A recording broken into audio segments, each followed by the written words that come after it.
Sí, yo tengo dudas respecto a las condiciones de energía. Ok. Me cuesta distinguir, o sea, del tipo débil, de nulo. Sé que la diferencia es en parte que en el caso de condición de energía nula, la presión más la densidad deben ser mayores o igual que cero, por lo que yo entiendo. Y en el caso débil no puede tocar al cero. Pero también vi que hay, o sea, otra condición es que A ver, la déjame. densidad en el caso débil debe ser mayor o igual que cero, pero no veo que eso se aplique para el caso nulo. Y estoy ahí un poco A ver, confundida. ok, entonces, a ver, déjame, vamos para atrás. Vamos para atrás. ¿Cómo es que hago para salir de aquí? Hago esto. Doble. Ah, Y esto lo hicimos en la clase. ¿En qué clase fue eso? ¿Que vimos eso? Condiciones de ah, energía. voy a buscar el número. En la clase número 5, me parece. Que, sí, esa creo que ya mandamos una parte.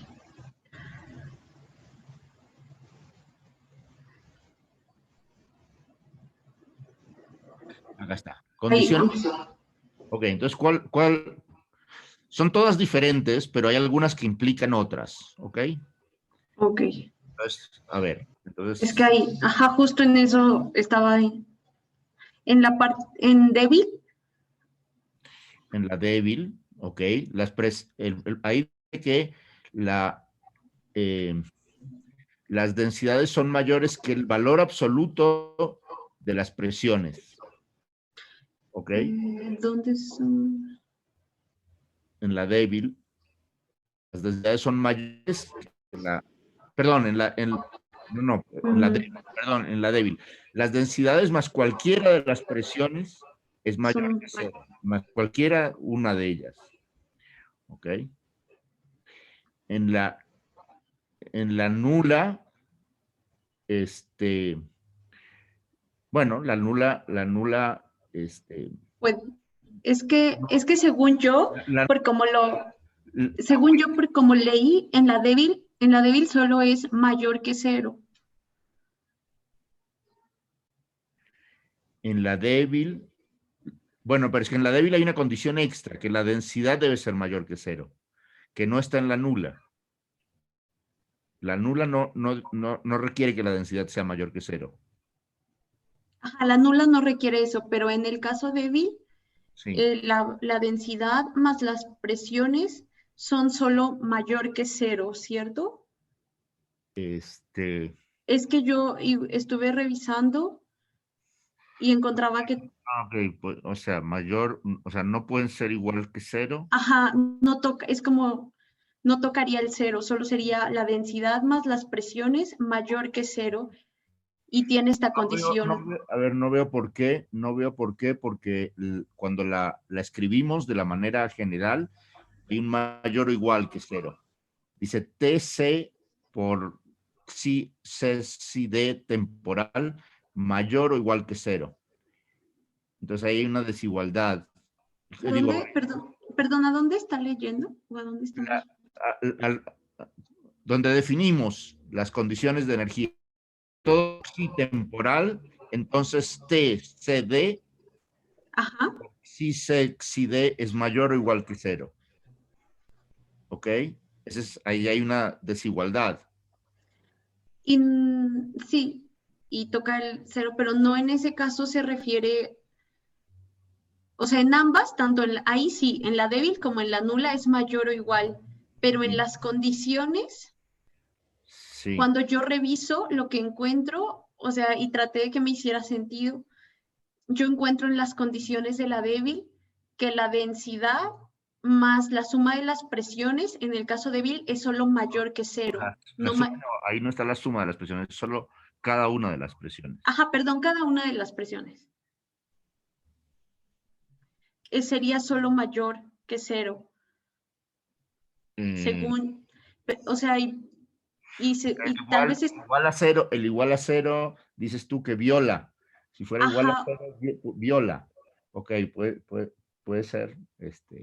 Y no puedo, o sea, no he podido demostrar esta parte que está aquí en rojo, pero según yo no lo he hecho, si solo tomo es mayor que 0, sí podría, pero, o tal vez ahí sin querer me di cuenta de esto, pero según yo en ese caso solo es Rho más PI mayor que 0.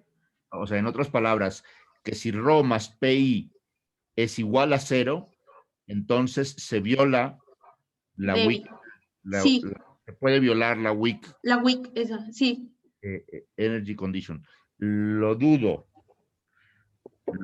sinceramente lo dudo, porque el hecho de que sea temporal, que el vector sea temporal, quiere decir que la componente 0 del vector xi es necesariamente mayor que que cada una de las componentes espaciales.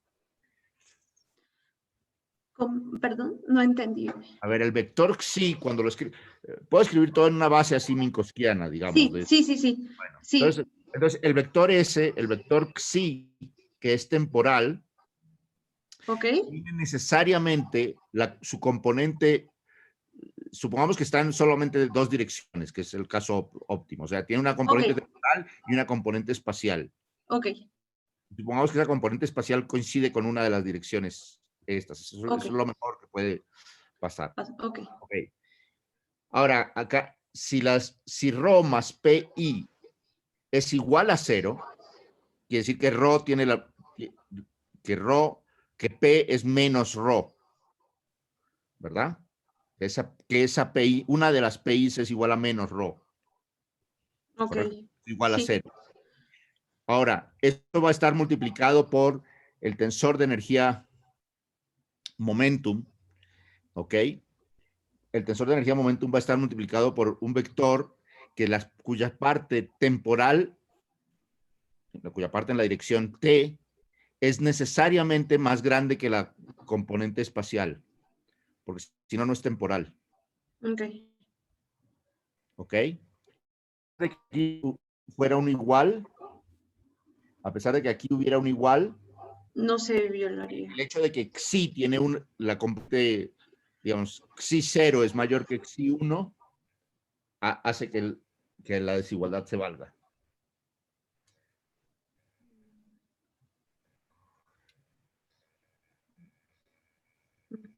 ¿Ok?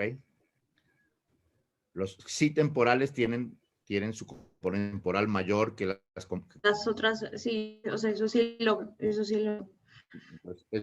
eso Mm, no estás usando.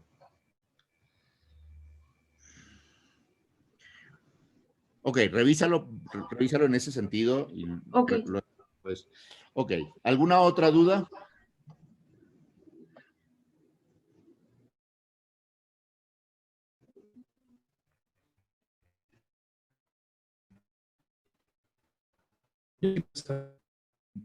Perdón, no veo quién habla. ¿Quién habla? Soy Eduardo. Ok. La pregunta en la última clase vimos que por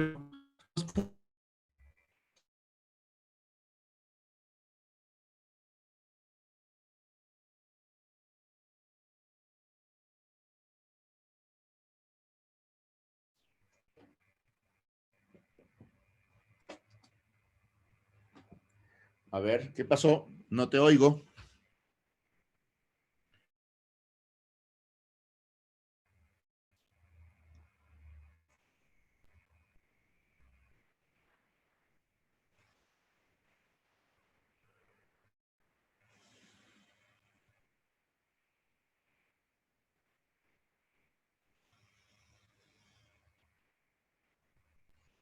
Hola. Hola.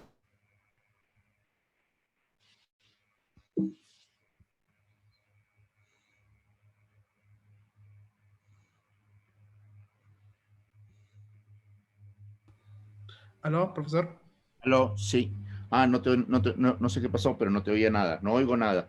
Perdón, Ahora creo que el sistema me sacó. ya, ok. Pero Bueno, tenía una pregunta sobre la última clase. Ok. Es ¿cómo la existencia de puntos conjugados van a ayudar a decirnos algo sobre la existencia de singularidades? Bueno, ahí se los conté en un ejemplo de 2 dimensiones, ¿verdad? Acuérdate el ejemplo de 2 dimensiones que les mostré. Sí, Les hablé del viaje de Ciudad de México a Puebla, que uno se iría por la geodésica que conecta, digamos, olvidándonos de las montañas y cosas por el estilo, uno se iría por la geodésica que va de Ciudad de México a Puebla, sí. ¿verdad? La geodésica sobre la superficie de la Tierra, estoy hablando en 2 dimensiones.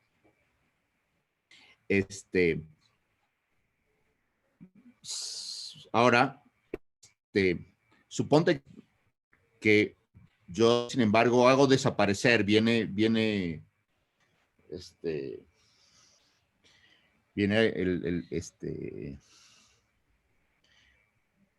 Sauron de los el malo de la película esta, ¿cómo se llama? Game of Thrones, no Game of Thrones, el Señor de los Anillos, y hace desaparecer un pedazo de la tierra entre aquí y Puebla. Y Ok. entonces dices, bueno, me quitaron esta geodésica, me voy a ir por otra. La otra geodésica es irte para el otro lado. Hay una geodésica que va de la Ciudad de México a Puebla yendo por, por el mar, cruzando Nayarit, cruzando el mar, pasando por China, Arabia Saudita, África, bla, bla, bla, cruzando ¿verdad? Hay una geodésica Sí, que va por allá. Ok. Pero una de las cosas que tiene entonces esa geodésica obviamente no es la manera más corta de ir de aquí de acá a Puebla, a pesar de que es una geodésica. sí. Y una de las maneras que nos damos cuenta de que no es la más corta es que hay puntos conjugados. Ok. Okay.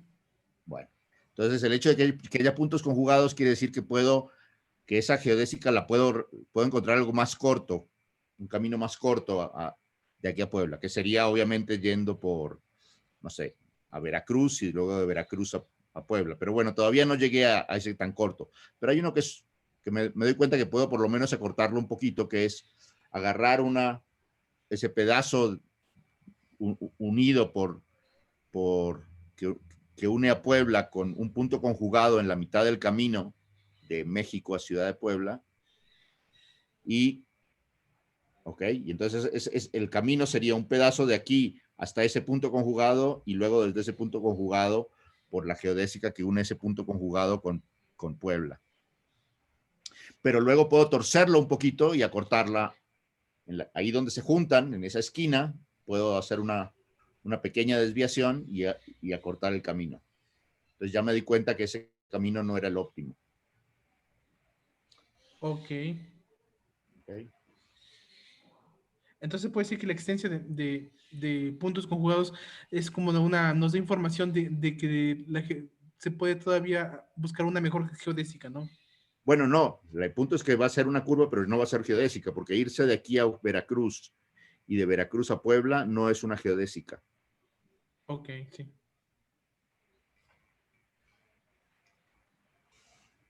El punto es que va a haber caminos más cortos que no. ¿Ok? Sí. ¿Alguna otra pregunta? Bueno, yo sí tengo otra pregunta. Sí. En este tensor que habíamos visto que aparece en la ecuación de Raikaduri, que es como Raichaduri. una Raichaduri, es como una combinación del shear, de la expansión y, ay, se me fue el nombre del, El bueno, twist. rotación, ajá, twist. Uh-huh. Pero entonces todos juntos en suma también significa físicamente que se tiene una rotación. A ver, todos juntos en su suma me Bueno, dice todos sumados cuando tenemos esta esta expresión. expresión B a B. O sea, Ajá, B a B. A B que me dice cómo cambian, Ajá, la congruencia sí, geodésica está separada en 3 pedazos. que es el shear, la expansión y... Y vimos que puedo recuperar el objeto, todo el B sumando esos 3 pedazos. Sí. Es como una especie de descomposición, como solemos descomponer otras. A ver, por ejemplo, uno sabe que un campo vectorial se puede descomponer en una cosa que tiene rotacional igual a 0, más una cosa que es el gradiente de una función, ¿verdad? Todo campo vectorial tiene esa descomposición. Bueno, esta es una descomposición, es otro tipo de descomposición, pero es del mismo tipo de descomposición matemática en que separo el objeto y luego cada pedazo tiene su sentido, ¿no? Ok. Como de manera análoga, por ejemplo, que separamos el campo eléctrico, a veces lo separamos en su parte que viene de una rotacional, que sabemos que tiene que ver con la derivada del... con la derivada del campo magnético, y otra parte que viene del hecho de que hay cargas eléctricas y que, ¿no? Entonces viene de un gradiente, etcétera, ¿no? Entonces sabemos separar campos vectoriales, y en este caso este particular campo tensorial. Ok. No sé si contesté tu pregunta. Entonces, como tal, todo el tensor B a B no tiene algún significado, o sea, No, en cada conjunto. pedazo, bueno, sí, el tensor B a B tiene el significado, me dice cómo cambian Cada una de las expansiones. cómo cambia el vector tangente en la congruencia de geodésicas, que yo estoy, bueno, infinitesimalmente alrededor del punto donde lo calculé, obviamente. Me dice cómo cambian las geodésicas. Y bueno, y los cambios de las geodésicas los puedo descomponer en esas 3 partes que vimos en ese dibujo, en que hay una parte que se expande, que es lo que llamamos la expansión, una parte que se tuerce, que es lo que llamamos el twist, y una parte que, si hicieron la tarea, verían que aparecen las ondas gravitacionales, que es el hecho de que en una dirección se estira y en la otra se encoge. Es que justo por eso lo pregunto, porque no he podido ver eso de ahí, pero bueno. Ok. Pero entonces, veré qué me falta. Okay. Bueno, primero tienes que calcular las geodésicas, ¿no? Sí. Calcular las congruencias geodésicas. Ok. Porque si no, no vas a poder calcular. Sí. Okay. Yo te di la métrica, y de la métrica ahora tienes que calcular las congruencias geodésicas. ¿Ok? Y te dije que empezaban siendo congruencias geodésicas de materia que uno llamaría estática, digamos, ¿no? Entonces podrían ser los espejitos del, digamos, del detector LISA, que están flotando ahí en el espacio, pero están en principio en el sistema de referencia del aparato están quietos. Ok. Bueno. Y ahora va a pasar la onda gravitacional y esos espejitos se van a mover. Y eso es lo que vamos a tratar de detectar. En la Tierra pasa algo básicamente similar, solo que tenemos el campo gravitacional de la Tierra, entonces los espejitos hay que colgarlos sobre de unos hilitos para contrarrestar el campo gravitacional de la Tierra, pero de todas maneras, digamos, esa parte no nos interesa. Sí. Profesor, bueno, respecto a eso, ya que lo mencioné, cuando calculamos justo el tensor BA, nosotros escogemos el vector tangente, ¿no? Del campo, ¿no? O sea, nosotros escogemos las geodésicas. Nosotros necesitamos escoger la congruencia de geodésicas. Ok. ajá. No tengo las congruencias geodésicas, no puedes calcular el campo B a B. Ajá. Sí, a lo que me refiero, puedo entonces escoger tanto un campo, digamos, temporal, como uno que sea otro tipo de congruencia geodésica. Puedes estudiar otro tipo de geodésicas. Nosotros nos hemos interesado en congruencias de geodésicas nulas y geodésicas temporales, porque son las que físicamente representan el movimiento de los objetos que pensamos que constituyen los objetos físicos con que lidiamos, ¿no? Fotones o partículas masivas. Pero ciertamente uno puede calcular, como en el ejemplo, porque mucho de lo que hicimos acá en 4 dimensiones se puede hacer en otras dimensiones y en particular en el espacio-tiempos de carácter euclidiano, como los ejemplos de los que estuve hablando cuando hablamos de la superficie de la Tierra, ¿no? Ahí teníamos nuestra variedad, era S2 con la métrica esféricamente simétrica sobre la variedad, y estuvimos hablando de estas, ¿no? Y esta era la superficie de la Tierra, digamos, y ahí estuvimos hablando de las geodésicas que conectaban 2 puntos que llamamos Ciudad de México y Puebla, bla, bla, bla. Entonces, muchos de los conceptos se pueden aplicar a geodésicas espaciales, como en ese caso, ¿no? Ok, sí.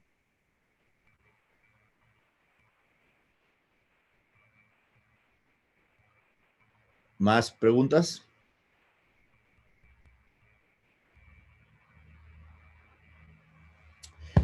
Muy bien. Entonces, ahora sí que se va a poner bueno.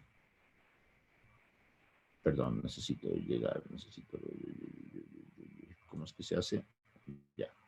Esto está acá. Clase C, 2, 3, 4, 5, 6.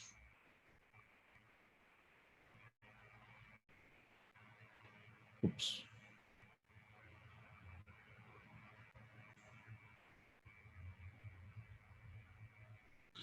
Ok. Clase 7.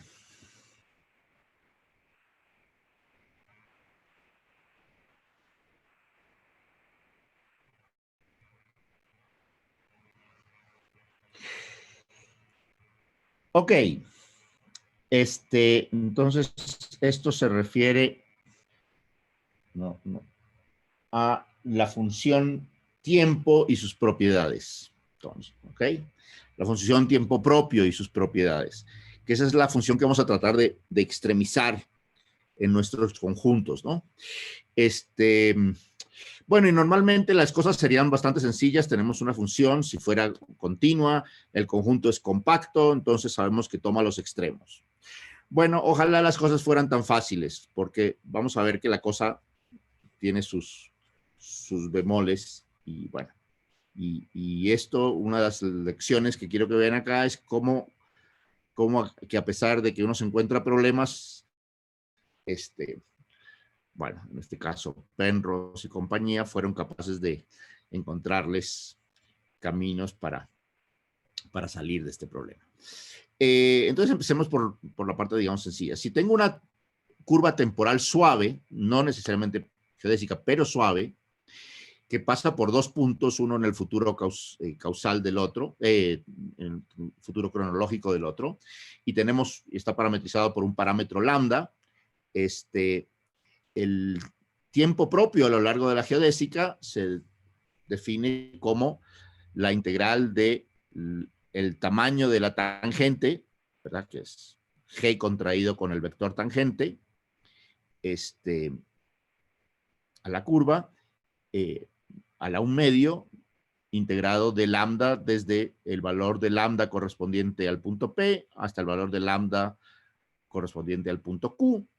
Y esta cosa obviamente no cambia si yo reparametrizo por lambda, porque xi es en cierta manera d de lambda. Entonces, si rescalo lambda por una función, va a aparecer un lambda en el denominador de esa cosa que está a la 1/2 y va a aparecer ese factor en el denominador de lo que está a la 1/2 y va a aparecer otro factor en el cambio de variable de lambda, y entonces la cosa obviamente es independiente de la parametrización de la geodésica. Sí, todo el mundo contento por ahora, ¿verdad? Sí.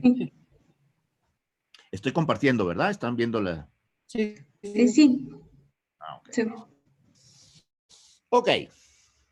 Ahora, todo esto parece muy, muy natural. Tenemos una curva suave y las tangentes, por supuesto, esperemos que sean suaves. Entonces, parecería claro que pequeñas deformaciones suaves de la curva deberían producir variaciones suaves del tiempo propio, porque es simplemente la integral de una función suave sobre una curva suave.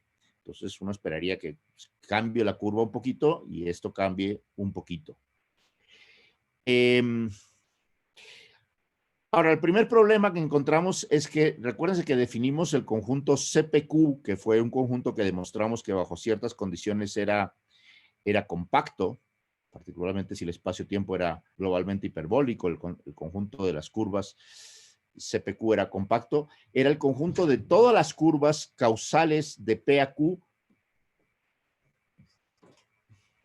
pero no les pedimos que fueran suaves, sino les pedimos que fueran continuas. Extendimos la noción de curvas dirigidas al futuro, causales y temporales, ¿ok?, a curvas continuas. ¿Se acuerdan de eso? Ok, revísenlo si no se acuerdan. Ok. Entonces, este conjunto está hecho de curvas continuas que no son suaves.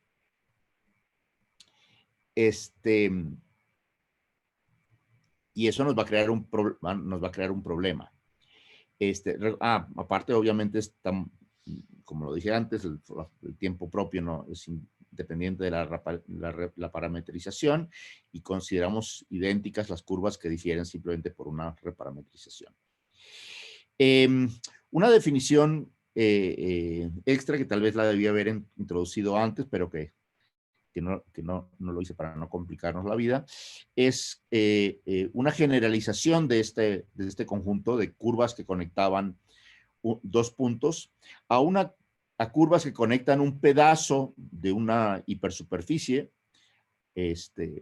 o más bien lo que llamamos un conjunto acronal cualquiera, que podría ser un pedazo, por ejemplo, de una hipersuperficie de Cauchy, o bueno, podría no ser una cosa. Podría ser que no haya superficies de Cauchy, pero no importa. Pero básicamente una hipersuperficie, tengo un conjunto acronal, sigma, y entonces ahora vamos a hablar del conjunto de todas las curvas de sigma a P, que son causales, continuas y dirigidas al futuro. Y otra vez, identificando curvas que difieren por reparametrización. Bueno, hay varios tipos, pero no importa. Ok, entonces, la misma noción, pero ahora considero todas las curvas que van desde sigma hasta P, y otra vez son curvas continuas, no necesariamente suaves. Y eso crea el primer problema. Porque como dije, quisiéramos contemplar los extremos de la función tiempo propio en estos conjuntos. Pero el primer problema que ocurre es que para curvas continuas, pero no necesariamente suaves, que son las que usamos para definir estos conjuntos, la noción de tiempo propio se vuelve complicada porque esas curvas no tienen tangente. Fíjense que para poder definir el tiempo propio tuve que definir la tangente. Pero curvas que son continuas, pero que están hechas de, digamos, en los lugares donde tienen ángulos, sí, en los lugares. Perdón, tengo una pregunta. Aquí, esto que usamos desde antes como curvas continuas, ¿es notación de Wald? Porque no sé si estoy confundiendo, pero en algunos libros dice que cambia dependiendo de cada notación y algunos usan pedazos de geodésicas. Y otro, o sea, Penrose usa algo que se llaman como trips, creo que les dice, que son como pedacitos de geodésicas, y dice Wald usa curvas continuas, o sea, lo presentan en el libro de... Son curvas continuas a las cuales, bueno, nosotros vamos a seguir el asunto de Wald. Hay miles de variedades, y nosotros lo definimos para curvas continuas. Ajá. Pero ¿okay? Entonces cambia dependiendo de cada notación que se elige. Cada autor, distintos autores usan distintas distintas construcciones, variantes de las construcciones, muchos de los resultados no dependen de estos resultados no dependen de estas construcciones, algunos resultados más sofisticados de los que podrían depender de esa construcción, nosotros vamos a limitarnos a estas construcciones. ¿Ok? Sí, uno siempre puede cambiar. Pero a ver, lo que me refiero, el problema al que me refiero es una curva que es, perdón, bueno, no lo estoy dibujando muy bien, pero que es así. ¿Ok? Entonces, en este puntito, por ejemplo, esa curva hace... Y en este punto es continua, pero no es diferenciable. Entonces, en este punto no tiene tangente. Y entonces no sé cómo definirla. En principio, la noción de tiempo propio que tenía no la pude definir, ¿verdad? Okay.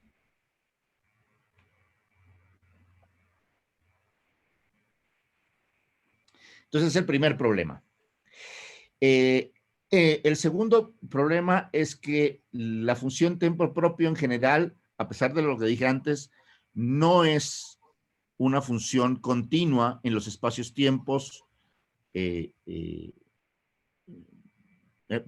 en los espacios de curvas en espacio-tiempos lorentzianos, ¿no? Tenemos esos conjuntos de curvas, y uno esperaría, como dije al principio, que si yo hago pequeñas variaciones de la curva, el tiempo propio cambie poquito.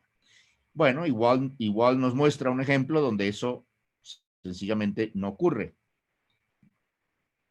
Y es básicamente lo siguiente, agarremos cualquier curva, y ahora voy a hacer una curva que es extremadamente cercana a la anterior, pero está hecha de segmentos nulos, ¿ok? Son nulos, entonces tienen longitud 0. Y aparte, ahora las voy a, bueno, como son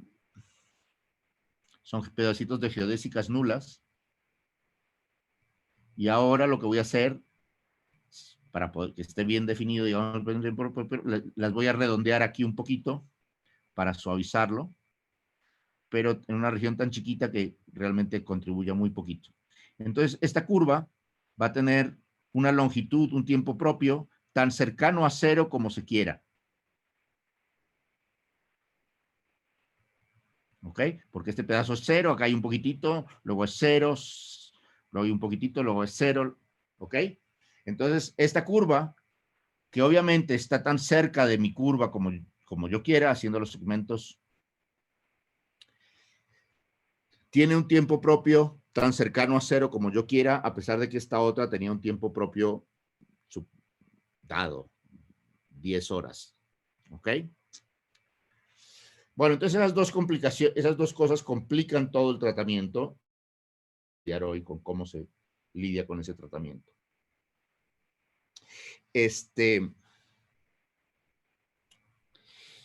Básicamente cada pedacito de la historia esa que les mostré, cada segmentito es básicamente la historia de los gemelos, donde cada gemelo, donde el que va por la curva original era el gemelo que se queda en la Tierra, y los que van, digamos, casi a la velocidad de la luz es el gemelo que se va tan lejos y puede volver tan joven como se quiera, ¿no? Sabemos esa supuesta paradoja, ¿no? De la relatividad especial.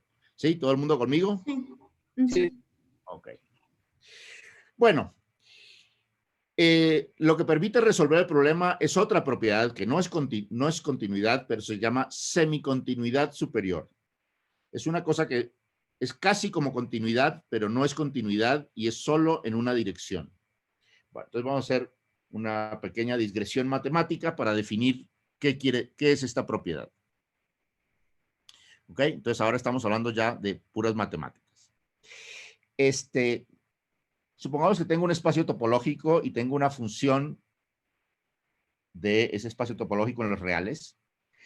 Vamos a decir que esa función es semicontinua superior, en inglés upper semicontinuous, en el punto X, X0, si para todo epsilon mayor que 0 existe un entorno abierto tal que para todo Y en ese entorno, acá puse O 0, pero es ese entorno, tenemos que la función en Y no es más grande que la función en X0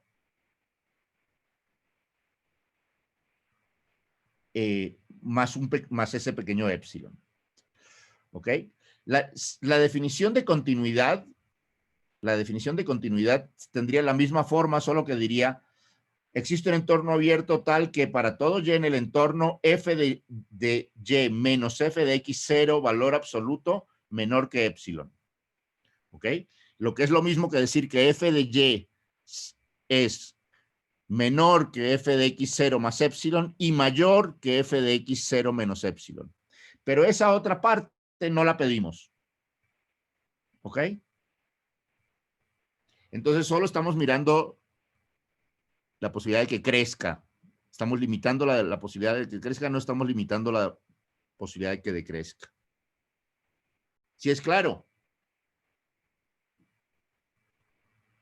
No todo el mundo al mismo tiempo, por favor. Más o menos. Ok, ¿cómo es la definición de continuidad? La función de continuidad sigue exactamente bien hasta que digo para todo Y en el entorno. Okay. ¿Cómo sigue? F de Y Existe menos f de un X0, valor absoluto menor que épsilon. Sí. Ahora, eso es lo mismo que decir f de Y menos f de X0 sin valor absoluto es menor que épsilon y mayor que menos épsilon. Ah, sí, ya. Sí. Sí.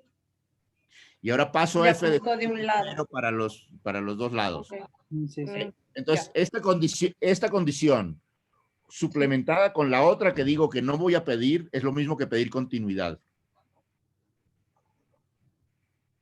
Ok. Pero ahora pido algo que es más suave que continuidad. Ok, Pido, sí, ya. pido la primera parte, pero no la segunda. Ok, sí. ¿Ok? Entonces, por eso se llama semi-continuous y superior, porque estoy pidiéndole la parte de arriba del asunto. Hay otros casos en que... Sí, y también se puede definir una topología de límite inferior o de límite superior, ¿no? Cada acoto de un... No la he cambiado, yo no he cambiado la topología. Este es un espacio topológico, ya tengo la topología.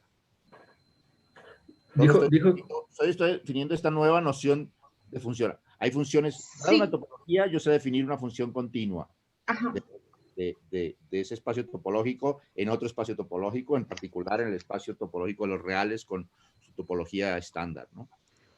Bueno. Dijo que esta definición... Perdón, no, tú ibas a hablar. Dijo que esta definición limita que la función decrezca. Esta función limita que la función crezca, pero no que decrezca. Okay, puede decrecer todo lo que yo quiera, pero lo que no puede es crecer mucho. O sea, sí puede crecer y decrecer, solo no crece demasiado. Bueno, sí. Limito cuánto puede crecer, pero no limito cuánto puede decrecer. Ok. Entonces, bueno, aquí no sé si lo estoy confundiendo con otro concepto. ¿Esto no es igual a tener una topología de límite superior? No sé qué quiere decir una topología de límite superior.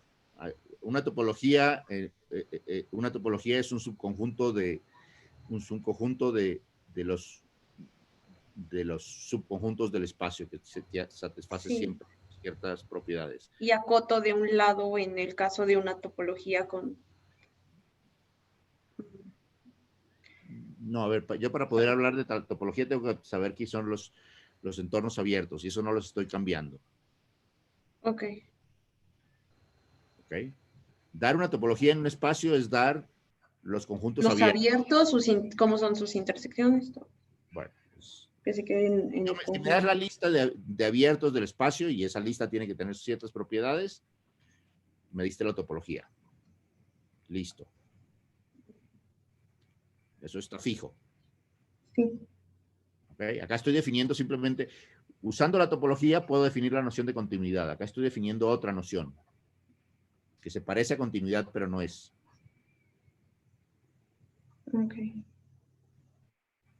Bueno, lo interesante de esta definición es que permite extender la definición de funciones con esta propiedad a completaciones del espacio. Hemos hablado, por ejemplo, que dijimos cuando hablamos de topología, cuando un espacio era,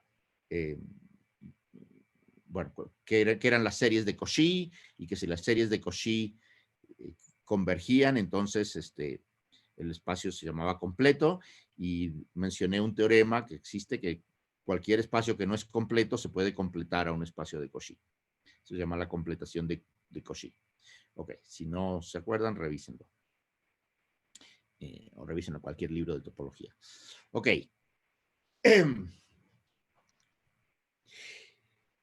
Entonces, si tengo una definición que está definida en un conjunto, en un espacio, digamos, topológico que no es completo, y tiene esta propiedad, las funciones con esas, las propiedades las puedo extender a la completación. O en otras palabras, puedo imaginarme un subconjunto del espacio topológico, X, y acá lo que podemos estar pensando es este subconjunto de las funciones suaves, ¿ok? Que eran un subconjunto de las funciones que teníamos, ¿ok? Y una función que es de ese espacio en los reales, que es semicontinua superior. Entonces, si la clausura del espacio es igual la clausura de este subconjunto es igual al espacio, o sea que es lo mismo que decir que X es denso en Y, o sea que todo punto de Y lo puedo aproximar tanto como quiera por puntos en X.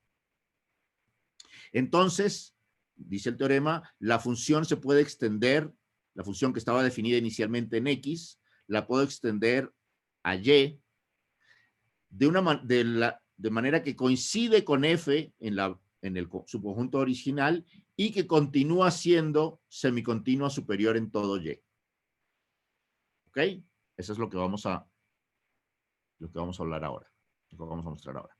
¿Ok? ¿Se entiende cuál es el claim del teorema? Sí. Bueno, entonces, base de la demostración. La idea de estas demostraciones se llaman demostraciones por minimax. ¿Ok? ¿Qué es una demostración por minimax? Por ejemplo, son las demostraciones que nos indican la presencia de cosas como pasos de montaña. A ver, ¿qué es un paso de montaña?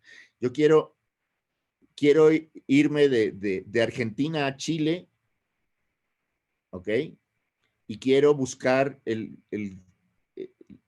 camino que me haga subir a la menor altura posible, ¿ok? ¿Cómo hago eso? Considero el conjunto de todos los caminos que van de, no sé, Mendoza a Buenos Aires a Santiago, y que tienen que cruzar los Andes. Considero todos los caminos que van de uno al otro. Y para cada camino busco la máxima altura que subo en cada camino. ¿Ok? Entonces ahí busqué el máximo en cada asunto. Y ahora, de entre todos los caminos, escojo aquel camino para cual esa máxima altura era mínima. Eso me va a encontrar el camino que se llama el paso de montaña. ¿Sí es claro? ¿Sí? ¿Todo el mundo sí o todo el mundo no? No fue muy claro. Yo tampoco entiendo muy bien.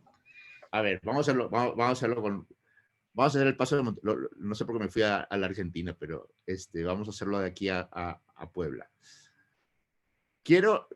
Soy una persona que sufre mucho con la altura. Y entonces quiero buscar el camino que me lleve de aquí a Puebla, pero que me haga subir lo menos posible. Me voy a ir caminando por alguna razón. ¿Ok? Pero quiero pasar por no tener que subir muy alto. Entonces, ¿qué busco? Busco lo que se llama el paso de montaña. ¿Ok? El paso de montaña es el camino donde tengo que subir menos para ir de aquí a Puebla. En todos los caminos tengo que subir porque hay una montaña en que no separa de aquí a Puebla. Pero ¿cómo escojo el camino que va? ¿Cómo defino el camino donde voy a sufrir menos? Bueno, considero el conjunto de todos los caminos que van de la Ciudad de México a Puebla. ¿Ok? Es un conjunto enorme de caminos. A cada camino le asigno un número. ¿Qué número es ese? El punto más alto del camino. ¿Okay? El máximo en ese camino. Entonces ahora para cada camino tengo su máximo. La altura máxima a la que tengo que subir si voy por ese camino. Y ahora del conjunto, de ese conjunto de todos los caminos, busco aquel para el cual ese número sea mínimo. ¿Correcto? Okay. Ese es el camino por el cual voy a tener que subir lo menos posible. Ok. O sea, como que voy buscando que los gradientes de altura sean mínimos, más o menos. Bueno, no estoy buscando que los gradientes de altura sean mínimos. En ese punto tiene la propiedad de que que en una dirección, como es en la dirección del camino, ese es el punto más alto, entonces es un máximo. Pero en las direcciones perpendiculares a esa dirección es un mínimo. Entonces un punto de ensilladura que se llama un paso de montaña. ¿Sí? Ok. Eso se llaman demostraciones tipo Minimax. Y esta demostración de aquí es una demostración tipo Minimax. Bueno, entonces, ¿cómo vamos a definir? Entonces, teníamos un conjunto X en donde teníamos definido una función. Y ahora queremos definirlo en otros puntos que no están necesariamente en X. ¿Ok? Por ejemplo, un ejemplo de esto que se puede imaginar es, imagínense que tengo una función que está definida únicamente en los números racionales, pero no está definida en los reales. Y la quiero definir en los reales. Quiero extender la definición a los reales. ¿Ok? Bueno, entonces, la idea es esta. Entonces voy a agarrar y voy a definir, dado un abierto en mi conjunto, voy a definir el f de ese abierto como el máximo que toma la función en los puntos que están dentro de ese abierto y que están también en el conjunto donde estaba definida la función, porque si no, no puede estar definida la cosa, ¿verdad? Perdón, no es el máximo, es el supremo, ¿verdad? El supremo es lo que se conoce como la mínima cota superior, porque puede ser que no se tome el máximo. ¿Ok? Ok. Bueno, entonces agarro todo, en este caso, el caso sería agarrar el conjunto O, es un entorno abierto, y busco todos los racionales, y para todos los racionales le calculo el valor de la función f de x dentro de ese conjunto, pero bueno, para los puntos racionales, y busco cuál es el supremo, la mínima cota superior. Y ahora, dado un punto cualquiera en y que no necesariamente es racional, voy a definir f de y como el ínfimo sobre todos los entornos que contienen a y, todos los entornos abiertos que contienen a y, de f del entorno. ¿Ok? El ínfimo, otra vez, es lo que se llama la máxima cota inferior. ¿Ok? Ok. Bueno, esta es una definición, como ven, por tipo Minimax.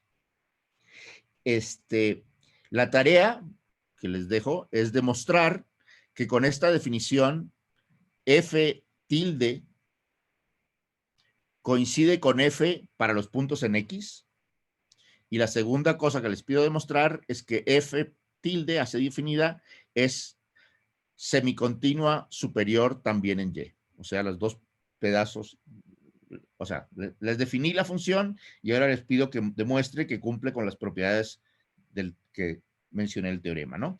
Se puede extender la definición, ya mostré cómo la extendimos y ahora quiero que muestren las otras dos propiedades que faltan del teorema, ¿no? Ok, entonces lo importante para nosotros es que hay una generalización de un teorema muy conocido que ya mencionamos antes, que era válido para funciones continuas en conjuntos compactos. O sea, sabíamos que una función continua en un conjunto compacto toma su máximo en un punto del conjunto. Bueno, hay un teorema similar para funciones semicontinuas superiores. Dice, dado un espacio topológico Y compacto y una función semicontinua superior definida allí, existe un punto en el conjunto donde se toma el máximo de la función. ¿Ok? No hay ningún teorema sobre el mínimo, pero hay un teorema para el máximo. Por supuesto, si hubiéramos definido semicontinuo inferior con todo al revés, entonces lo que habría es un punto donde se toma un mínimo. En el caso continuo, de las funciones continuas, las funciones toman tanto el mínimo como el máximo, toman los extremos en el conjunto. Acá solo toma el máximo. ¿Ok? Bueno, entonces ahora vamos a demostrar que efectivamente se toma el máximo.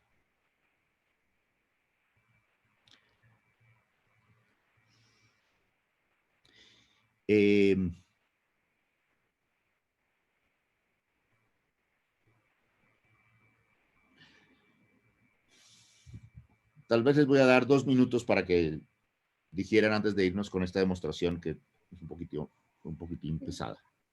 ¿Podría poner, por favor, 2 diapositivas antes para que mientras lea otra vez esto? Ajá. Ah, ok. Sí, gracias. Ok. Voy a darles 2 minutos para que absorban. Gracias.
Todo el mundo sabe lo que es una cota superior y la mínima cota superior, etcétera, ¿verdad?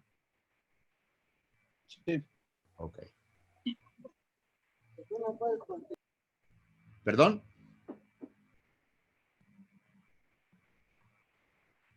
Oí a alguien, pero no oí qué es lo que decía. Sí. Yo dije que también. que sí. Ay. ¿Perdón?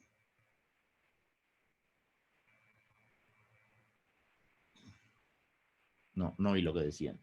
Ah, dije que sí, pero es que hay un poco de ruido en el departamento de junto, entonces por eso no suena bien al rato. Okay. Bueno, todo el mundo sabe lo que. Sí. Ok.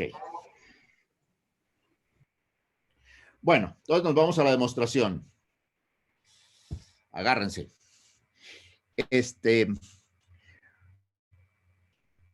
Bueno, entonces,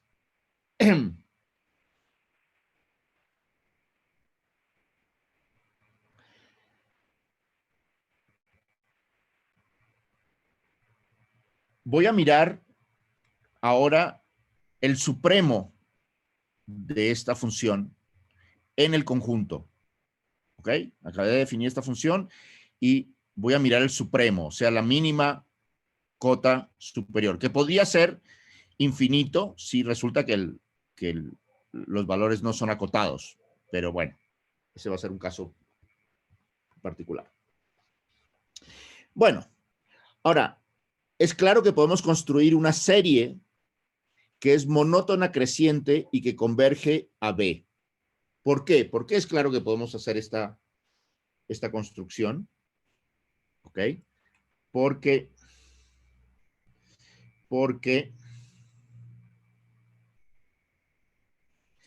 tenemos un conjunto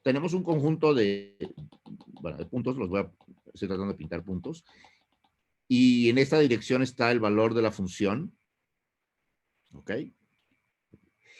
Y B es la mínima cota superior, ¿ok?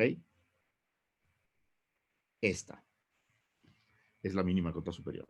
Entonces yo puedo agarrar la mínima cota superior y restarle 1. Como sé que esta no es una cota superior, debe haber algún punto que esté, debe haber un entorno, o debe haber algún punto que esté más cerca que 1, porque si no, B menos 1 sería una cota superior que sería menor que esta, ¿verdad? Entonces tiene que haber algún punto acá. Ok, lo agarro. Ahora agarro B menos 1/2. Hay dos posibilidades. O este punto ya está, perdón, ahora agarro la distancia entre este punto y entre este valor y lo parto por la mitad. Y paso una línea por allá. Tiene que haber un punto que está por encima de este. Porque si no, este otro punto sería la cota superior. Etcétera, etcétera. Entonces hay alguna subsucesión, alguna sucesión de puntos cuyos valores se acercan tanto como yo quiera a B. ¿Sí? Sí. Entonces ponemos es una subsucesión creciente que converge al valor B. Ahora, eso no dice nada acerca de los puntos Y. Ellos pueden no converger, pero los valores de la función es monótona creciente y se acerca a B, ¿verdad? La función es en los reales. Bueno, ahora consideremos la serie esta de los puntos en que toma ese valor. Es una sucesión infinita que está en Y. Pero Y es compacto. Entonces tiene una subsecuencia que converge. ¿Verdad? Todo conjunto compacto y toda secuencia infinita, sucesión infinita, tiene una subsucesión que converge a un punto en Y. Si no hacemos algún desorden de la subserie y le mantenemos el orden que tenía, es una subserie de la anterior, que obviamente tiene la propiedad de que sus valores también son monótonamente crecientes y convergen a B, porque es una subsucesión de la anterior. ¿Verdad? Sí. Bueno, y entonces ahora lo único que tenemos que demostrar es que F de ese Y estrella es igual a B. ¿Ok? Obviamente, como B es un supremo, es claro que F de Y no puede ser mayor que B. Entonces, obviamente, menor o igual que B. ¿Verdad? Porque si no, no sería una cota superior. Y entonces ahora vamos a suponer, por el absurdo, que F de Y estrella es menor que B. No es igual a B, sino es menor que B. ¿Ok? Y entonces ahora voy a llamar la diferencia B menos F de Y estrella, lo voy a llamar delta. y ese es, por su posición, es mayor que 0. Y ahora voy a agarrar y definir epsilon como 1/3 de delta, que es obviamente mayor que 0. Bueno, como f de y' converge a b, tenemos un n1 tal que para n mayor que n1, la distancia entre f de y, entre el valor f de y' y b es menor que epsilon. Segundo, como f es semicontinua superior, existe un entorno de y estrella que se llama O sub epsilon, tales que si y está en O sub epsilon, f de y es menor o igual que f de y estrella más epsilon. Eso por la propiedad de ser semicontinua superior. Como la serie y' converge a y estrella, sabemos que existe un número, un n2, tal que para los n mayores que ese n2, los puntos de mi serie, de mi sucesión, están adentro de ese entorno, y por lo tanto, f de y es menor que f de y, f de esos y es menor que f de y estrella más epsilon. Y ahora voy a agarrar n como el máximo de estos dos n's y le voy a agregar 1 por las dudas. Entonces se cumplen las dos condiciones. Y tenemos que b menos f de y, bueno, acá debería ser igual, o si quiero poner menor o igual, voy a poner valores absolutos. Sumo y resto f de y sub n, y entonces tengo, en realidad acá debería haber valor absoluto de b menos f de y sub n más valor absoluto de f de y sub n menos f de y. Pero cada uno de ellos es menor que epsilon, y epsilon es 1/3 de delta, entonces b menos f de y es menor que 2/3 de delta. Pero b menos f de y es lo que llamamos delta, que es positivo. Entonces, delta no puede ser menor que 2/3 de delta. Contradicción. Entonces, la contradicción demuestra que hay un absurdo. ¿Cuál es el absurdo? Que f de y estrella es menor que b.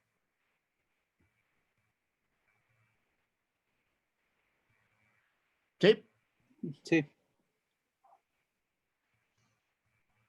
En la cosa que les mande va a estar corregido eso que me faltaba. Esto debería ser menor o igual y deberían estar valores absolutos. Esa es la desigualdad del triángulo, digamos.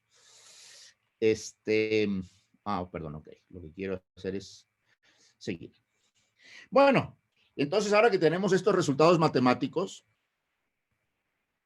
vamos a volver a nuestra situación de interés físico, que era en particular considerar 2 puntos P y Q, y vamos a mirar primero un subconjunto del conjunto que teníamos antes, que era el conjunto de las curvas temporales suaves dirigidas al futuro de P a Q. En este conjunto tenemos definida la función tiempo propio, porque son suaves, tienen tangente. El hecho importante, es que en las situaciones de interés esta función es semicontinua superior.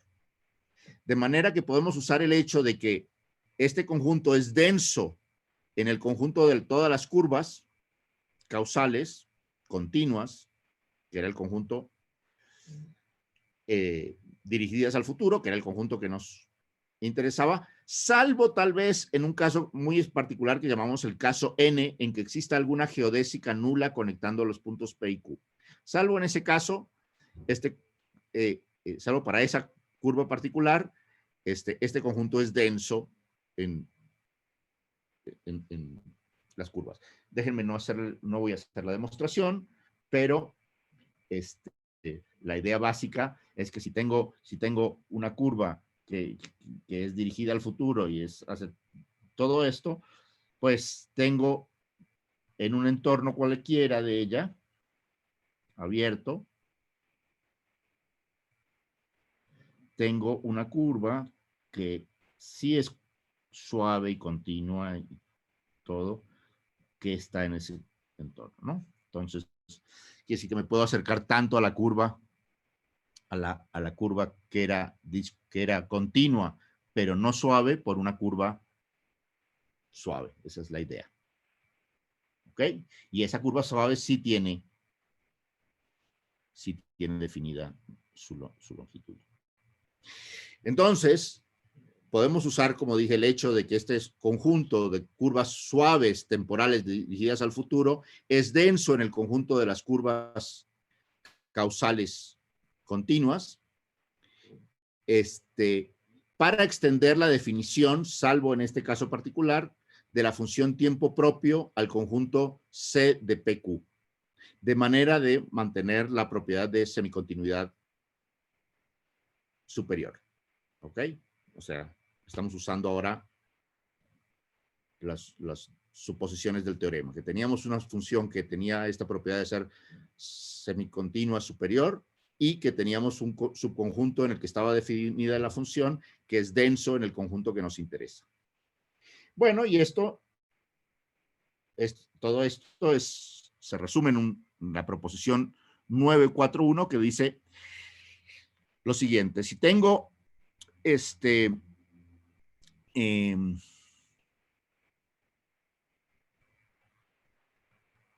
bueno, de hecho lo voy a hacer, sí voy a hacer la demostración. De hecho, ok, tenemos un espacio-tiempo que es fuertemente causal, o sea que les recuerdo que eso quiere decir que para todo punto existe y para todo punto y todo entorno existe un subentorno, un entorno más pequeño, tal que ninguna curva causal intersecta B más de una vez. ¿Okay? Bueno, y ahora voy a considerar dos puntos P y Q con Q en el futuro cronológico. Y entonces, ahora voy a demostrar que la función T es semicontinua superior en CPQ. ¿Okay? Eso que les dije antes, simplemente se los dije, ahora lo vamos a demostrar. Ok, ¿cómo vamos a hacer esto? Voy a agarrar una curva en ese conjunto y voy a parametrizar esa curva por su tiempo propio. Esto obviamente no puede hacerse en el caso N, en el caso en que se trata de una geodésica nula. Y ahora uso, voy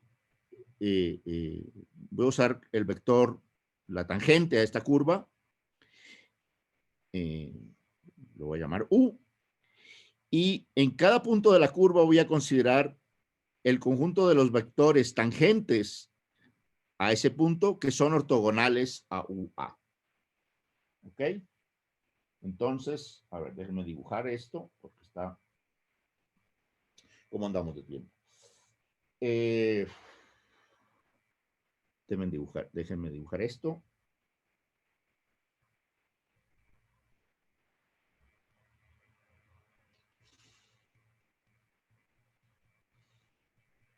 Entonces, tenía una curva suave, temporal, dirigida al futuro, de P a Q. Dije que la iba a parametrizar por tiempo propio y iba a mirar los vectores, el vector UA. Y en cada punto R, voy a mirar los vectores que son tangentes a ese punto, pero que son perpendiculares a UA. Entonces, esos son vectores, como UA es espacial, es temporal, estos vectores me están saliendo chuecos, pero son vectores espaciales.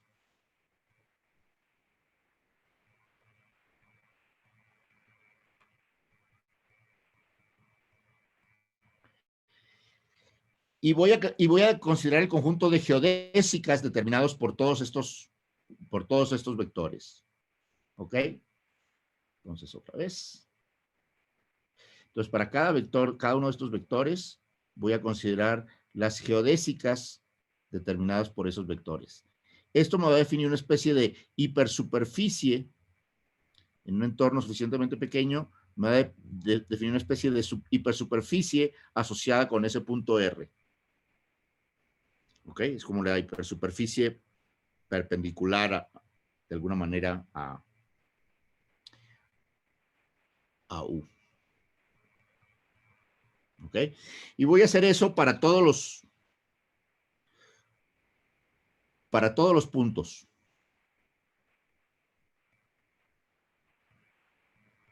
Voy a mirar eso en todos los puntos.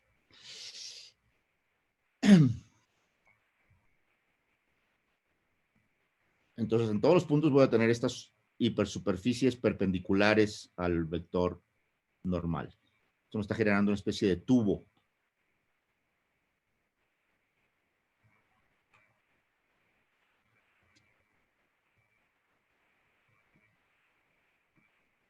Perdón, aquí es. Bueno, no sé cómo escribir. Ok. Entonces, esto nos define unas hipersuperficies espaciales en un entorno suficientemente chico de R. Y como dije, eso va generando una especie de tubo. Y ahora voy a considerar una métrica euclidia en M, que sabemos que existe siempre una métrica euclidia, existen arbitrarias, pero por el espacio ser para compacto tengo una métrica euclidia. Y voy a considerar esferas de radio beta centradas en puntos arbitrarios que nos den una base de la topología de M. ¿Ok?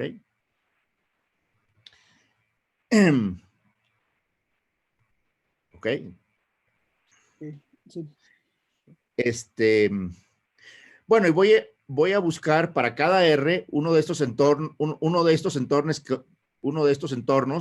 que sea normal convexo, y tal que cada punto esté en una sola de las geodésicas normales a lambda. ¿Ok? ¿Cómo lo puedo hacer?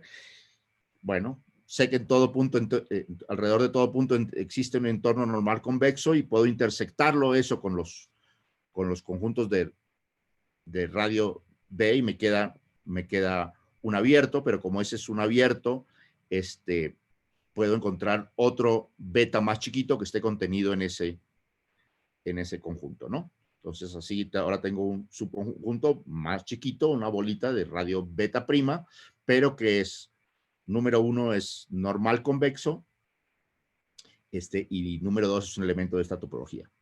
Y de esta manera voy a recubrir toda la curva con entornos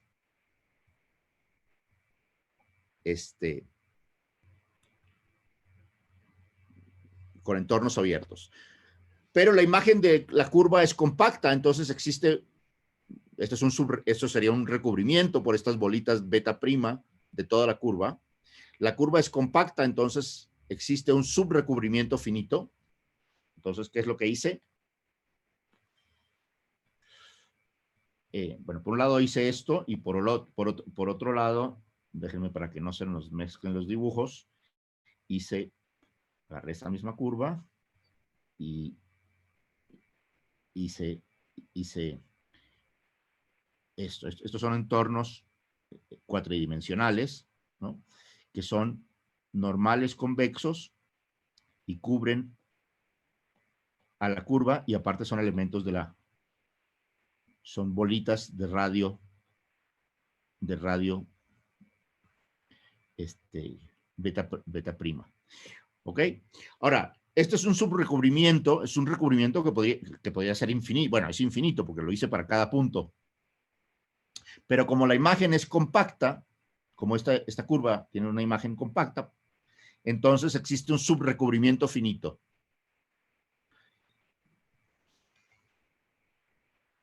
¿No? Entonces, de este recubrimiento que era posiblemente infinito, tengo otro que es otro que estaba contenido en que es finito, tiene 250 elementos. Bueno, y entonces,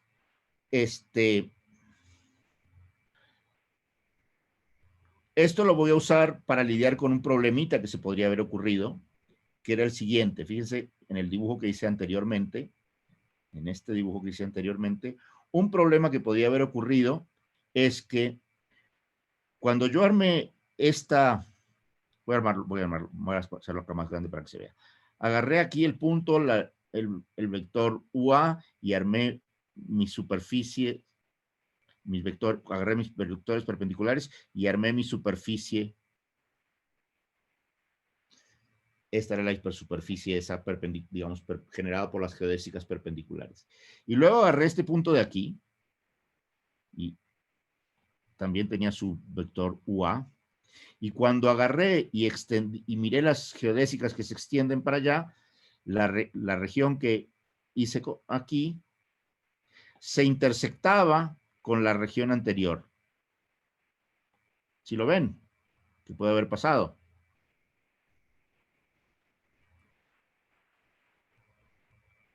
¿Verdad? Que este punto esté en esta geodésica que sale perpendicular a mi curva y en esta geodésica que sale, en esta geodésica que sale perpendicular a esta curva y en esta otra geodésica que sale perpendicular a esta curva en dos puntos distintos.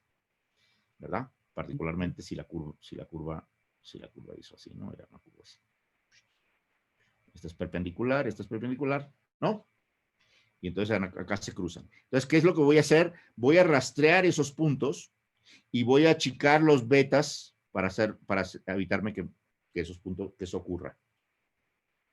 Como estoy hablando de un subrecubrimiento finito, lo puedo hacer un número finito de veces, entonces todos los betas los voy a achicar, voy a achicar por lo menos máximo un número finito de betas.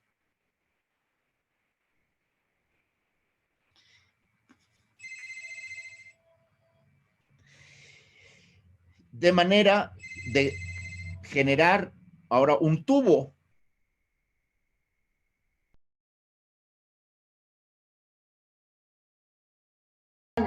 Ahí, bueno, yo dejé de escuchar. Creo que ese dibujo Okay. sí. Ok, sí. Entonces fue justo en este punto, ¿no? Sí, entonces achiqué estos entornos normales convexos para evitar, bueno, que ya eran finitos, para evitar estos cruces. Entonces tenía estos pedacitos de superficie que eran, digamos, perpendiculares a la curva y tenía el problema que podía aparecer uno en un solo punto en dos de estas curvas, y entonces ahora lo que hice fue achicar los entornos normales convexos, hacer bolitas más chiquitas, de manera que esto no pasara. Y entonces, como lo hice para un número finito, me agarro me agarro lo que me queda, que es un conjunto de bolitas, ¿ok? Las junto todas esas bolitas y esas me generan una especie de tubito alrededor de mi curva, que es el tubito que mostré acá. Y ese tubito tiene la propiedad de que cualquier punto adentro de ese tubito está en una única geodésica que se encuentra con mi curva de manera perpendicular. ¿Correcto?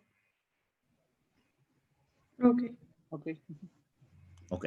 Entonces, el tubo es un tubo alrededor de mi curva y tiene la propiedad de que todo punto está caracterizado de manera unívoca por el punto de la curva a donde me junto y el vector, digamos, tangente, tal que moviéndome en esa dirección una distancia afín 1, llego al punto S. ¿Ok? Ok. Bueno.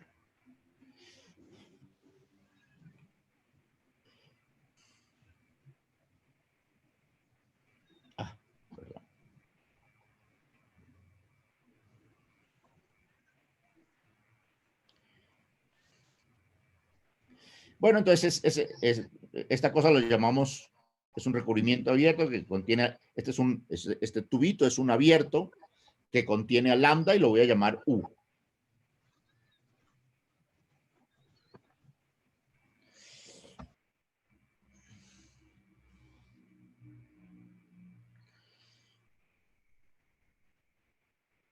Ahora, SU obviamente también es un entorno, es un entorno de lambda, nos da un entorno de lambda en estrella, en el conjunto de las curvas CPQ, ¿verdad? El conjunto de las curvas CPQ es el conjunto de todas las curvas que van de P a Q y que son temporales, que son continuas y temporales, causales dirigidas al futuro, ¿verdad? Y habíamos dado un abierto en el cual está metida la curva, eso me da los abiertos de CPQ. Así definimos la topología en el espacio de curvas, ¿ok? Entonces son todas las curvas que están en ese entorno U. ¿Ok? Obviamente, como C tilde, el conjunto de las curvas suaves, es un subconjunto del conjunto de todas las curvas continuas dirigidas al futuro, también... ¿Lo estamos perdiendo? ¿O soy yo? Opa. Pues no sé si soy yo. ¿Los demás se escuchan bien? Tal vez... Pero sí se alentó un poquito, pero ahorita creo que se escucha bien. A ver, ajá, sí, perdón. ¿Sí me escuchan bien? Ya, ahí sí, ya, perdón, sí, ya, ahí sí. A ver, voy a quitar ¿cómo se llama? No sé si Safari, pero por lo menos Mail. Ok.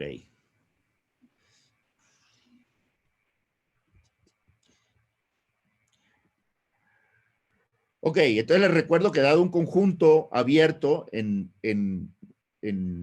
que contiene a la curva, eso nos servía para definir los conjuntos, la topología del espacio de curvas, y en particular, como tenemos un subespacio de curvas, que son las curvas suaves, también eso nos define una topología inducida en el subespacio de las curvas suaves.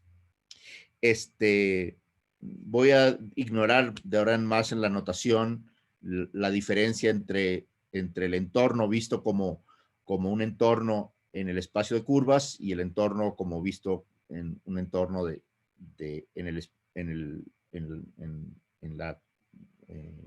la variedad, porque bueno, están íntimamente ligados.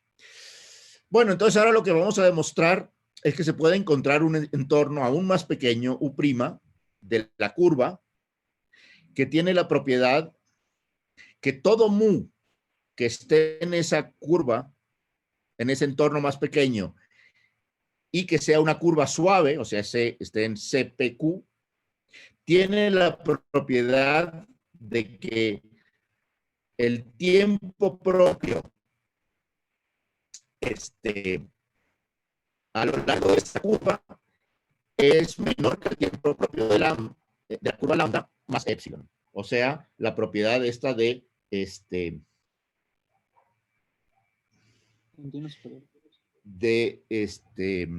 semicontinuidad superior. O sea, lo que voy a encontrar es un entorno aún más chiquito de bueno, ya casi no lo puedo dibujar, pero a ver, vamos a dibujarlo. Entonces lo voy a dibujar más grande. Teníamos este tubo que tenía esa propiedad, que era un entorno que me definía un entorno de las curvas de P a Q. Y ahora voy a buscar un entorno aún más chiquito. Este era el entorno U. Y ahora voy a buscar un entorno más chiquito, que se llama U', que va a tener la propiedad, esta era mi curva lambda, va a tener la propiedad de que toda curva mu temporal dirigida al futuro suave, metida en este coso, tiene el tiempo propio de mu no es mayor que el tiempo de lambda más que un épsilon. O sea, estamos demostrando que la función esta f es semicontinua superior. ¿Ok? Y ahora para demostrarlo hay que hacer una cuenta.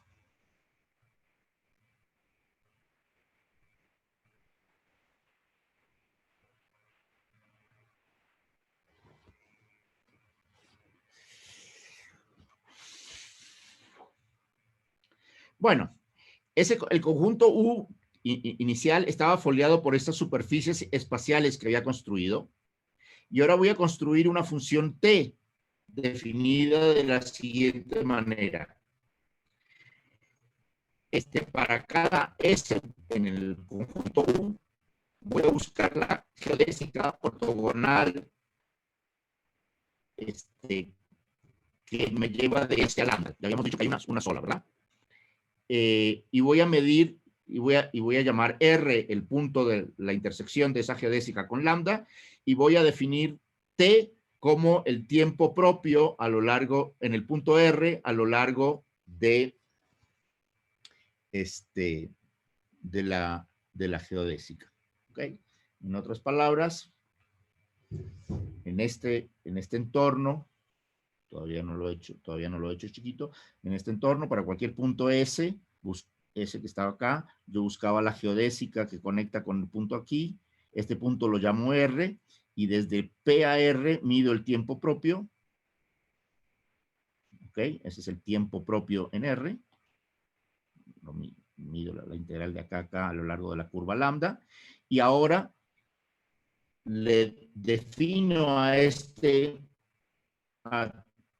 punto, le asigno el valor, ese mismo valor, T igual tau de R. ¿Ok? Entonces definí esta función tau sobre todo el conjunto U, y es una función evidentemente suave definida sobre el conjunto. ¿Sí?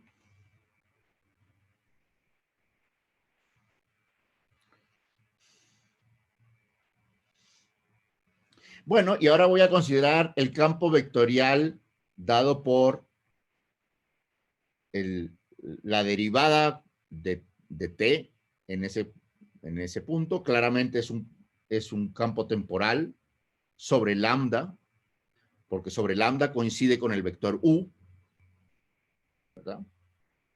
De modo que, como satisfacía, U estaba parametrizado por el tiempo propio, el tamaño de este vector calculado sobre la lambda satisface que es igual a menos 1.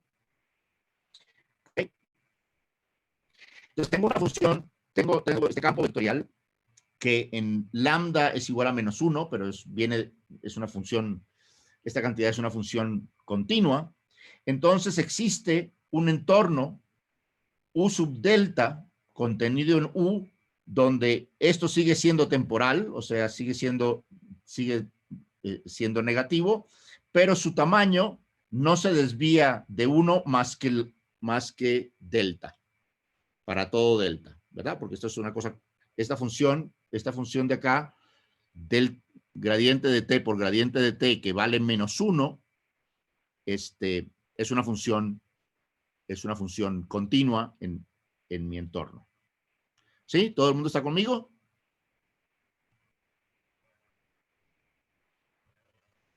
Sí. Entonces, lo primero que hice fue achicar mi entorno. Lo achiqué. Allá casi no se escucha, perdón. Acá adentro, no se escucha, no sé qué hacer. A ver.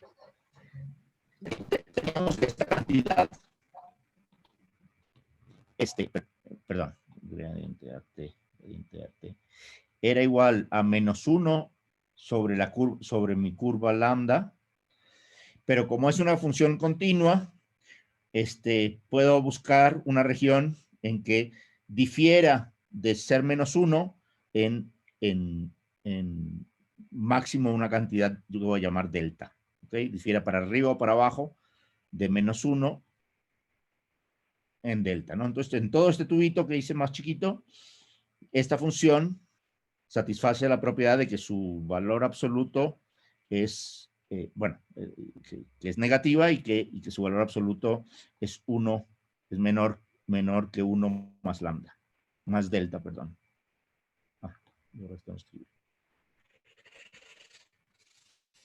A ver, bueno, esto va a ver más claro aquí.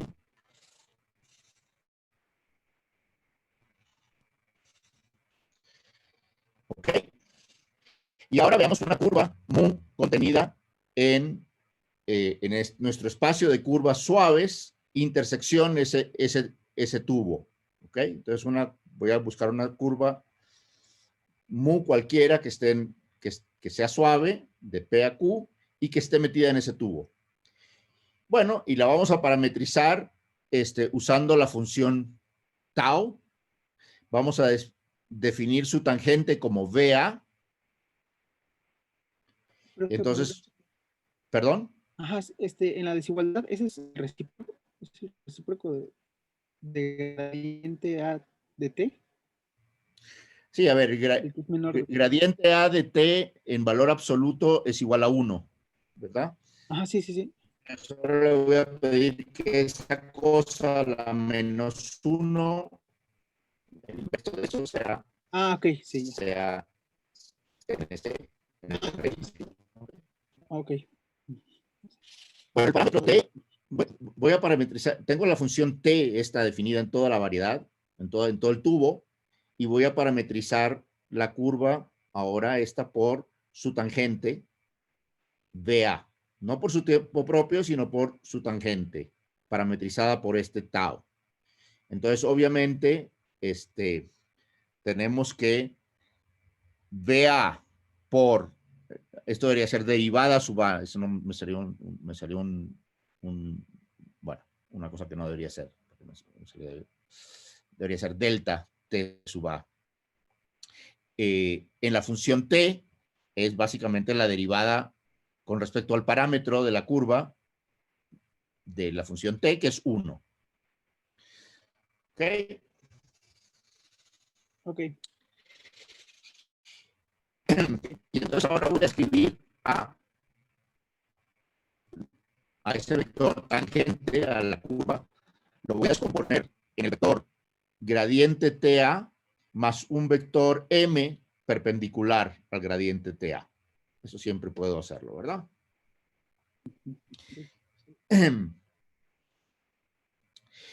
Bueno, el gradiente de... todo esto debe ser... la derivada de T es temporal y M es perpendicular, entonces es espacial. Y tenemos esta propiedad que 1 es gradiente de T multiplicado por B, y ahora escribiendo B por lo que tenemos, por lo que tiene que ser, por esta descomposición, encontramos que eso es igual, bueno, gradiente de T por MA es 0, entonces eso es igual a alfa por gradiente de T, gradiente de T. Por lo tanto, como eso es 1, gradiente de T por gradiente de T, alfa tiene que ser gradiente de T por gradiente de T a la -1, que, bueno, como el gradiente de T es temporal, eso es negativo, pero su valor absoluto es lo que llamamos alfa. Y finalmente podemos ver que,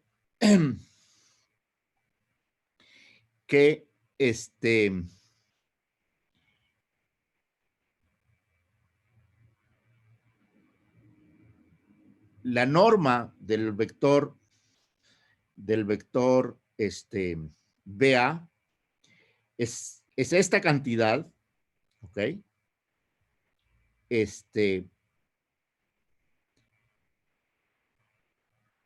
Simplemente este producto, a ver, menos BA es esta cantidad, pero MA por MA es positivo definido porque MA es espacial. Entonces, si lo quito, la cosa solo puede disminuir. Entonces esto es menos alfa al cuadrado por gradiente de t, pero gradiente de t por gradiente de t es alfa, perdón, es alfa a la menos 1, es 1 sobre alfa. Entonces esta cantidad, la norma de mi vector BA es alfa. Y ahora voy a calcular el tiempo propio. El tiempo propio de la curva mu. El tiempo propio de la curva mu es el tiempo propio, es la integral a lo largo del parámetro de la métrica contraída con su vector tangente, que es esta cosa que acabo de escribir acá, ¿verdad? Es la métrica por su vector tangente contraído 2 veces a la 1/2 integrado con respecto al parámetro. ¿Ok? Tau no es el tiempo propio en esta cosa, pero es un parámetro. Hemos dicho que esto es independiente del parámetro. Bueno, esta cantidad acabamos de ver que era, nu A por nu A es, o menos nu A por, bueno, nu A por nu A es alfa y es negativo. Entonces,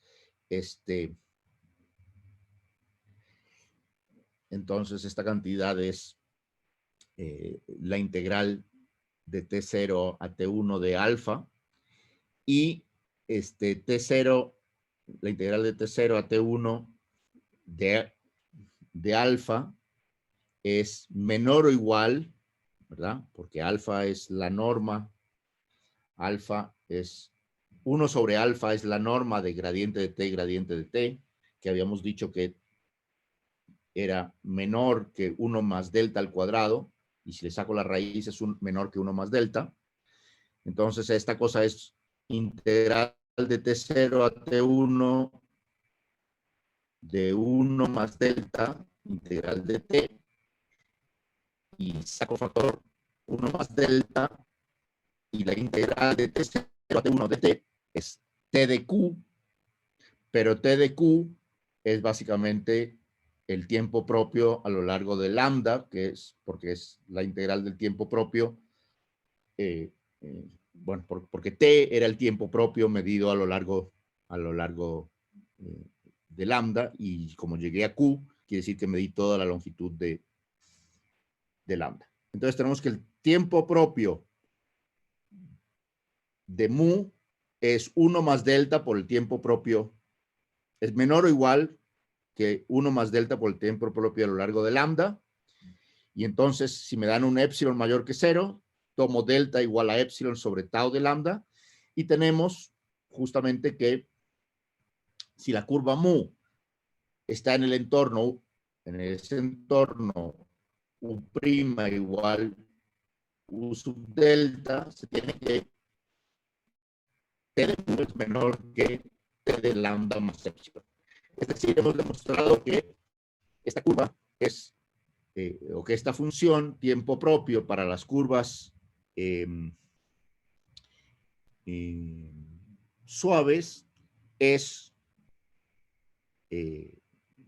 tiene la propiedad de semicontinuidad superior, que era lo que necesitamos. Y con esto usamos todo el teorema que teníamos anteriormente, demostramos que extendemos esta función tiempo propio a CPQ con el método el teorema que mostramos antes, y por lo tanto tenemos que en CPQ tendremos ahora definido el tiempo propio, que antes no lo teníamos definido, con la propiedad de ser semicontinuo superior. Y finalmente, como este conjunto CPQ es compacto, en las condiciones que nos interesan, por ejemplo, si es globalmente hiperbólico, entonces toma su máximo en CPQ. ¿Ok?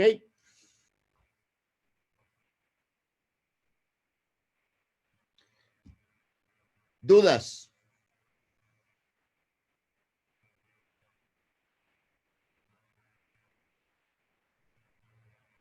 Creo que no. De momento no.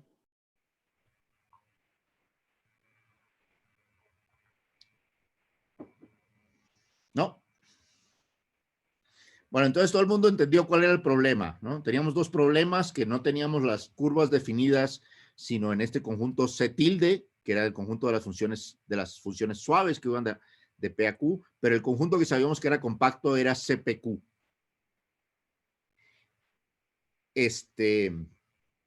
Que era el conjunto de funciones continuas. Entonces necesitábamos definir esta función tiempo propio a estas funciones. El tiempo propio no es, esa función tiempo propio resulta que no es continua, porque vimos que se puede, que alrededor de cualquier curva puedo hallar una curva tan cercana como se quiera, cuya longitud sea tan chiquita como se quiera, ¿verdad? O sea, haciendo esos zigzag de pedacitos nulos. Entonces siempre la puedo acortar. Lo que no la puedo es agrandar. ¿Ok? Entonces por eso es que esta curva, esta función tiene esa propiedad de ser semicontinua superior. Pero vimos que para funciones semicontinua superior, el máximo se toma en un conjunto compacto. ¿Ok? Entonces estamos, a pesar de las dos dificultades, estamos, digamos, en las condiciones, prácticamente en las condiciones correctas. ¿Ok? Y entonces ahora vamos a querer combinar estas cosas que hemos estado haciendo sobre expansión y puntos conjugados, etcétera, con esta idea de que la función esta toma su máximo en CPQ.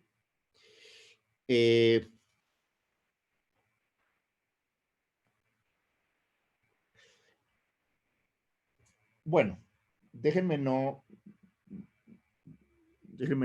proseguir más por hoy. Quiero que lo digieran un poquito y me pregunten y veamos si va todo claro, porque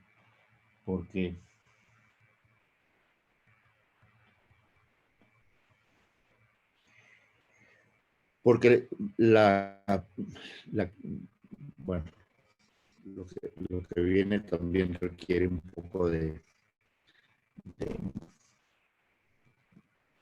bueno,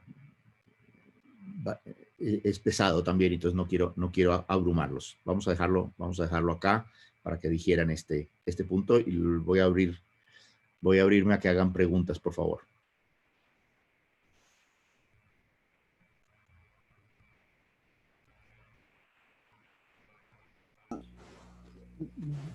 Bueno, creo que sí tengo la idea, pero necesitaría volver a revisarlo. A ver si encuentro algo que no entiendo.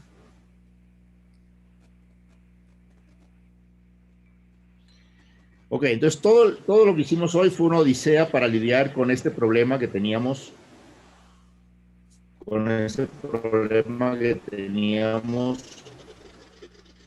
Al principio, ¿no? La función tiempo propio. La función tiempo propio, que es la que queremos extremizar y la que hemos visto que los puntos conjugados generan problemas para extremizarla. No estaba definida en todo el conjunto que nos interesaba. Aparte no era continua, incluso en el conjunto de las cosas suaves, de las curvas suaves, pero vimos que se puede superar este problema con esta noción, digamos, con esta noción de semicontinuidad superior, tanto para lidiar con el problema de que no estaba definida la función, como para lidiar con el hecho de que en los conjuntos compactos la función toma su extremo, pero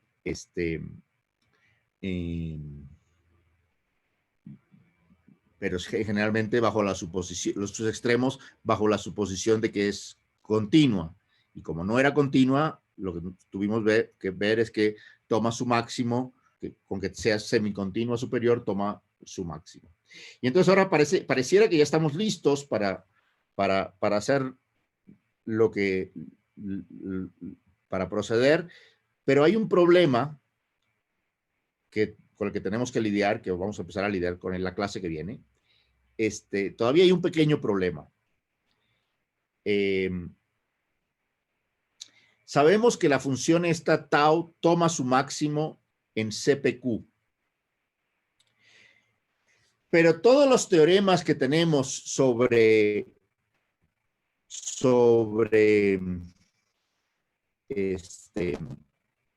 congruencias de curvas o de geodésicas en particular, se refieren a curvas suaves, en particular a geodésicas que son suaves. ¿Ok? Entonces, resulta que en CPQ es un conjunto de todas las curvas y podría ser que el máximo del tiempo propio se tome en una curva que no sea ni geodésica, que no sea geodésica, pero tampoco sea suave. Y entonces no le vamos a poder aplicar todos los teoremas, todo nuestro arsenal de teoremas que tenemos para las geodésicas suaves. ¿Ok? Sabemos que la función tau extendida a CPQ es semicontinua superior y por lo tanto, como el conjunto es compacto, esa función toma su máximo. Pero nadie nos garantiza por el momento que su máximo se tome en una función, en una curva suave, y entonces no podemos aplicarle por el momento todo lo que hemos aprendido para las geodésicas que en particular son suaves. ¿Ok? Ese es el problema con el que vamos a lidiar la clase que viene. ¿Ok? Y una vez que lidiemos con ese problema, sí vamos a estar en condiciones de decir cuándo va a haber obstrucciones para tener geodésicas suficientemente largas, lo cual se va a traducir en o sea, una vez que veamos que esto no ocurre, que el máximo se tiene que tomar en geodésicas, y de hecho en geodésicas sin puntos conjugados en el medio, entonces vamos a obtener teoremas que demuestran que ciertas geodésicas no se pueden extender lo suficiente, y esos van a ser los teoremas de singularidad. Que hay algún impedimento que hace que las geodésicas tengan que terminar en algún valor finito de su tiempo propio o su parámetro afín, en el caso de geodésicas nulas, y eso va a ser la señal de que hay algo que impide que sigan las curvas, y ese algo es, como dijimos, la señal de la singularidad. ¿Ok? Ok. Bueno, entonces eso lo veremos la clase que viene, que será la última clase sobre, creo que va a ser la última clase sobre este capítulo de singularidades. Después vamos a planear en algún momento un examen parcial, probablemente sobre estos dos capítulos o sobre estos dos capítulos y la mitad del capítulo siguiente. Vamos, dependiendo cómo vayamos. ¿Ok? Entonces, repasen esto bien. Acá les he dejado marcados algunas tareas. Bueno, les voy a mandar estas diapositivas, bueno, los PDFs de la clase. Repásenlo bien y todo donde diga tarea, por favor, piénsenlo, analícenlo con mucho cuidado.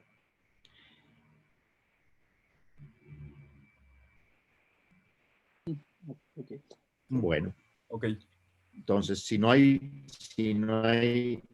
tiene ninguna pregunta, cerramos por ahí.